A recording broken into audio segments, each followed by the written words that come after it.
अपना दायित्व जरूर निभा सकते हैं।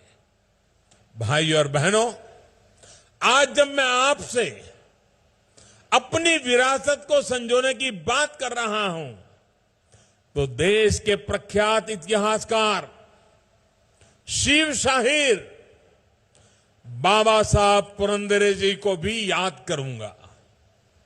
आज ही सुबह पता चला वे हमें छोड़ करके चले गए, उनका देहावसान हुआ है। पद्म विभूषण बाबा साहब पुरंदरे जी ने छत्रपति शिवाजी महाराज के जीवन को, उनके इतिहास को सामान्य जन तक पहुंचाने में जो योगदान दिया है वो अमूल्य है। यहां की सरकार ने उन्हें कालिदास पुरस्कार भी दिया था। छत्रपति शिवाजी महाराज के जिन आदर्शों को बाबा साहब पुरंदरे जी ने देश के सामने रखा, वो आदर्श हमें निरंतर प्रेरणा देते रहेंगे। मैं बाबा साहब पुरंदरे जी को अपनी भावभीनी श्रद्धांजलि देता हूं। साथियों, आज जब हम राष्ट्रीय मंचों से राष्ट्र निर्माण में जनजातीय समाज के योगदान की चर्चा करते हैं, तो कुछ लोगों को जरा हैरानी होती है। ऐसे लोगों को विश्वास ही नहीं होता कि जनजातीय समाज का भारत की संस्कृति को मजबूत करने में कितना बड़ा योगदान रहा है। इसकी वजह यह है कि जनजातीय समाज के योगदान के बारे में या तो देश को बताया ही नहीं गया,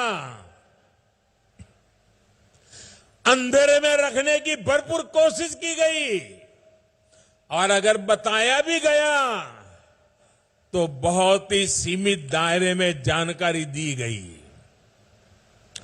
ऐसा इसलिए हुआ क्योंकि आजादी के बाद दशकों तक जिन्होंने देश में सरकार चलाई, उन्होंने अपनी स्वार्थ भरी राजनीति को ही प्राथमिकता दी। देश की आबादी का करीब करीब 10% होने के बावजूद दशकों तक जनजातीय समाज को, उनकी संस्कृति, उनके सामर्थ्य को पूरी तरह नजरअंदाज कर दिया गया। आदिवासियों का दुख, उनकी तकलीफ, बच्चों की शिक्षा, आदिवासियों का स्वास्थ्य उन लोगों के लिए कोई मायने नहीं रखता था।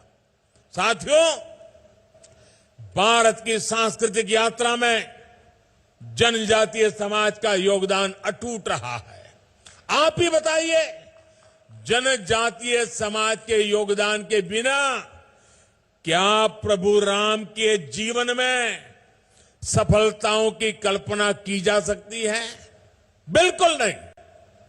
वनवासियों के साथ बिताए समय ने एक राजकुमार को मर्यादा पुरुषोत्तम राम बनाने में अहम योगदान दिया है। वनवास के उसी कालखंड में प्रभु राम ने वनवासी समाज की परंपरा, रीति रिवाज, रहन सहन के तौर तरीके, जीवन के हर पहलू से प्रेरणा पाई थी।